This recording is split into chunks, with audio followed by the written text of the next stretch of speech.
If you are trying to target US audience on Instagram but not sure how, then this video is for you. Today in this video, we'll be guiding you on how you can target a US audience on Instagram.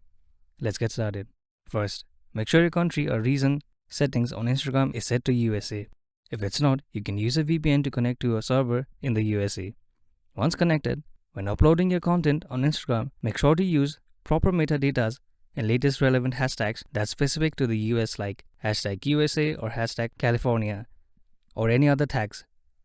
And this must be done while using VPN, as this makes Instagram think you are in USA region, which helps target a US audience. And this will also signal to Instagram that your content is specific towards US users, leading to better promotion within that audience. And another important step is to ensure your language settings are set to English. And that's it. And that's how you can target a USA audience on Instagram.